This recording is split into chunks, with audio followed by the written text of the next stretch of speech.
Alright, so this is a video explaining how to replace the horn contact on a 2000 Silverado. It should be the same anywhere from 99 to 2002. The only thing you'll need is a T30 Torx wrench and flathead screwdriver. So the first step is you have to get your steering wheel to be up and down, or like turned 90 degrees from where it would be straight. And behind the steering wheel there's that little hole in there, and on the right side of that hole it goes, you have to stick a screwdriver in it and you'll feel where it goes in, and you're going to get to the back, and if you have a flathead screwdriver and you twist it, if you twist it enough, it should, see, that will pop out like that.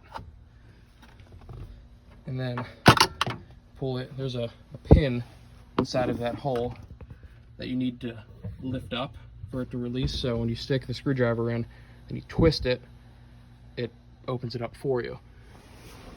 So now you just have to do the same thing on the other side.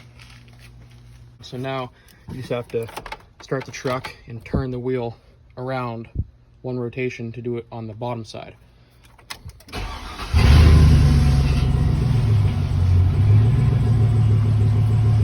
Try to get it as straight as you can. That should be good. So like I said, there's that rectangular hole right there, and it's on the top side, if I'm correct, where it goes in deeper. Let's see if I can show you. Go in there and then try to find that pin and you twist it. Then all you have to do is just pull on top of the airbag, and there. It is now removed. And you can see those 4 hex bolts, the red wire, that white piece of plastic are the things that I need to replace. And just be careful with this because this is the airbag and it can go off. So what I would recommend is just unhooking the battery at this point. Okay, so now that I have the battery disconnected, the airbag won't go off. The first step is just to pull this out, and mine just comes right out because you see there's that triangular shaped prong on the right side. There should be another one on the left side, but it's broken. That's why I'm replacing it. So normally you'd have to twist it a little bit and then it should come out. And then you just remove these 4 screws right there. And once you remove all of those, they're under spring tension, so I wouldn't take them one out at a time. I would loosen one a little bit and then loosen the other. And do that for all 4 sides, and then once you get both of these out, they just come out like that, and then you could put the new one on. I'll have that removed now and have the new one. Make sure all of the old washers and springs are out of there from the old one, because you won't need those. Now you just want to line up the screws to the 4 holes and then get that screwed in, one on the bottom and then one on the top. Make sure you put these the right way. If you look, this is slanted down.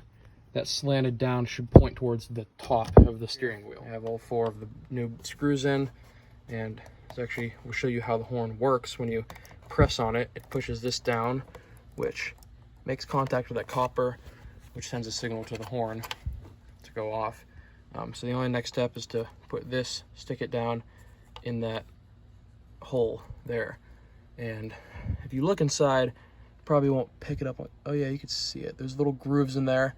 That's where the prongs on this have to line up with. So you just want to stick it in there. Okay, I got it in there. It actually takes quite a bit of force to push it down to bend those prongs in.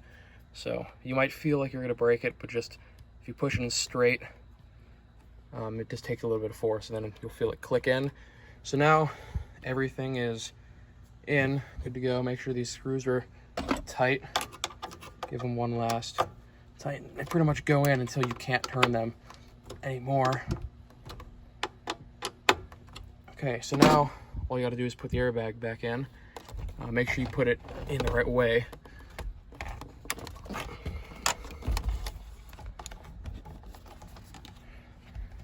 So you can see that galvanized or zinc coated piece of steel lines up in that hole, into that pin. So just get it lined up and then it just clicks right back in, just like that. And obviously it's not doing anything right now because the battery's not hooked up, but you can see, pull on it, make sure it's not gonna pop out, but you'll hear it click in, and that should do it. So now that I have the battery hooked back up, go ahead and see it works.